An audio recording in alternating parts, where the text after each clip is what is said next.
बनाया था और विलेज को छोड़ के चला गया।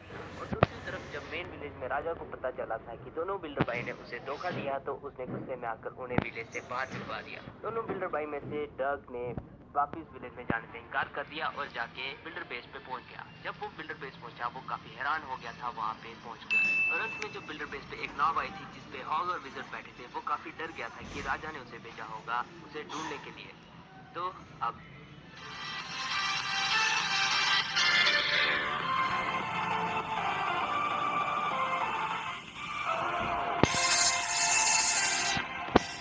क्योंकि डग काफी ज्यादा डर गया था, उसने मास्टर बिल्डर से कहा कि वो वापस मेन विलेज में नहीं जाना चाहता और उसे यहाँ पे रहना काफी पसंद भी है और वो यहीं पे रहना चाहता है और बदले में वो लड़ाई में उनकी मदद भी करेगा। पर उसने मास्टर बिल्डर से कहा कि वो किसी को भी नहीं बताएगा कि वो यहाँ पे रहता है।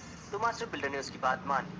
मास्टर बिल्डर जो कि एक बहुत ही ज्यादा समझदार बिल्डर था, उसे पता था कि डग उनकी लड़ाई में मदद नहीं कर सकता था क्योंकि वो काफी कमजोर था और उसे सिर्फ चीजें बनाना ही आती थी। तो उसके दिमाग में एक आइडिया आया जिससे कि वो डग की दो समस्याओं का हल निकाल सकता था। और डग की जो सबसे बड़ी समस्या थी कि वो मेन विलेज में नहीं जा सकता और उसे हमेशा छुप के रहना पड़ना था, इसका हल उसने यह निकाला। उसने डग से कहा कि अपना हुलिया बदल लो। इसकी मदद से जब कभी भी मास्टर बिल्डर अपने बिल्डर बेस में सोया होता था तो डग दो बोट के लेके मेन विलेज में जाके बिल्डिंग्स को अपग्रेड करता था। तो उसकी पहली समस्या का हल तो निकल गया था, पर लेकिन अब एक समस्या थी कि डग लड़ाई कैसे करेगा। क्योंकि डग को लड़ाई करना आती नहीं थी, इसलिए मास्टर बिल्डर ने उसे लड़ाई में जाने से मना कर दिया।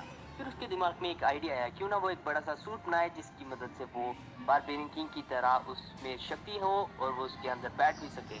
और जिस दौरान मास्टर बिल्डर विलेज में अपग्रेड्स कर रहा होगा तो डग लड़ाई में उनकी मदद कर रहा होगा। फिर उसने अपना दिमाग लगाया और एक बड़ी सी मशीन बना दी जिसकी मदद से डग बैटल में लड़ाई करता था। पर इस मशीन में अब भी कुछ कमी थी, क्योंकि हम जानते हैं कि बारबेरियन किंग जब गुस्से में आता है तो उसकी हेल्थ वापस आ जाती है, पर बिल्डर मशीन में ऐसा नहीं था। तो इस समस्या का हल निकालने के लिए जो विजर्ड बिल्डर बेस पे आए थे उसने उनकी मदद की। उसने एक जादुई स्पेल बनाया जिसकी मदद से वो बिल्डर मशीन में भी जादुई शक्तियां आ गई, जैसे कि किसी बारबेरियन किंग या आर्चर क्वीन में होती थी। और मास्टर बिल्डर जो कि काफी ज्यादा समझदार था, उसने इस शक्ति को और भी बढ़िया तरीके से इस्तेमाल करते हुए एक ऐसा मैकेनिज्म बनाया जिसकी मदद से बिल्डर मशीन हर 15 सेकंड के बाद अपने आप को ठीक कर सकती थी। तो ये काफी मजेदार चीज थी और इसकी मदद से डग की दो समस्या का हल भी निकल गया था, जो थी अब वो मेन विलेज में भी जा सकता था और उसे छुपना नहीं पड़ना था और वो उनकी मदद भी कर सकता था लड़ाई में करने के लिए।